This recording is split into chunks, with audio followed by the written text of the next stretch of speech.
Terus setelah komentar kemarin, nah ini perasaannya Mas Habil setelah tahu komentarnya dibalas oleh Kang Emil, kemudian akhirnya Mas Habil diserang dalam tanda kutip oleh netizen, itu gimana Mas? Sebenarnya kalau komentar saya dibalas sama Kang Emil, sebelum-sebelumnya sih beberapa kali pernah ya, baik komentar di akunnya beliau gitu, atau saya posting dengan Kang Emil di akun saya gitu, atau dikomentari atau di like ya sama beliau karena nge-tag ya atau mention, itu pernah. Cuman yang kagetnya adalah bukan hanya dikomentari, yang kejadiannya terakhir gitu saya komentar di postingan beliau, tapi ternyata ditandai gitu, dipin deh sama beliau, yang menjadikan ya itu rame netizen gitu. Itu yang bikin saya shock, loh kok gini gitu, cukup kaget gitu, karena efeknya kemana-mana gitu. Kayak saya dapat serangan dari netizen di postingan saya, dapat DM-an, terus saya dikeluarkan dari sekolah juga dapat impactnya juga, dapat efeknya juga ke bawah-bawah gitu loh kan. Sampai dengan nggak cuma satu sekolah, ternyata sampai ada 2 sekolah yang ke bawah-bawah gitu, yang ya saya jadi ngerasa bersalah gitu. Yang ngerasa bersalah dalam artian saya ngerasa bersalah kepada 2 lembaga tersebut gitu, 2 lembaga sekolah tersebut, sekolah saya yang lama dulu sama sekolah saya yang baru. Itu sih yang rasa bersalah saya jadi ke bawah-bawah gitu. Padahal saya komen itu, atau komen-komen yang sebelumnya itu kan bukan atas nama profesi saya ya, tapi atas nama warga Jawa Barat gitu, atau follower lah, atau fans lah gitu. Ya.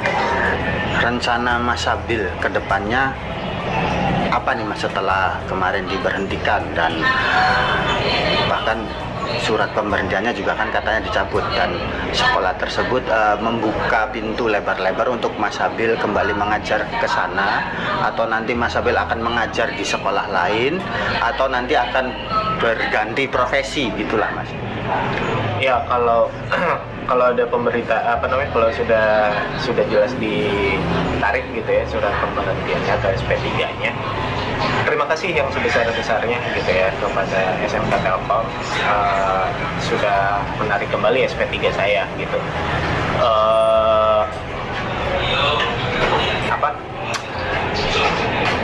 Untuk kembali lagi, saya sendiri ngerasa malu ya, malu dalam artian gak enak hati gitu, gak enak hati yang udah ngasih impact gitu untuk SMK Telkomnya jadi ke bawah-bawah gitu,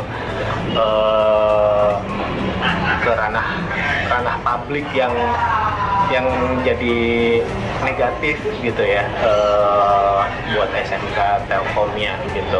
Padahal muatan atau case-nya itu ya saya sebagai ini ya, saya sebagai warga Jabar, bukan sebagai guru, tapi karena kebetulan saya terikat gitu, jadi saya malah jadi nggak enak hati.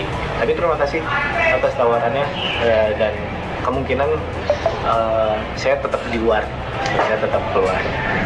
Pelajaran mungkin yang diambil dari kejadian ini apa nih Mas, menurut Mas Habil, buat Mas Habil sendiri? Ya pelajaran yang pertama sih yang jelas, ternyata profesi melekat gitu ya, kita nggak bisa benar-benar jadi warga yang bebas gitu, pada akhirnya profesi itu melekat gitu, apalagi menjadi seorang tenaga pengajar atau yang disebut dengan guru yang menjadi contoh, harus menjadi contoh atau tauladan buat para anak didiknya kan. Ternyata nggak cuma di dunia nyata, di dunia sehari-hari saja gitu, tapi juga di dunia sosial, karena ya perkembangan teknologi ya, siswa bisa melihat, guru bisa melihat, masyarakat bisa lihat gitu, baik di dunia, bukan hanya di dunia nyata tapi di dunia sosial, maksudnya di dunia maya, media sosial dan lain-lain.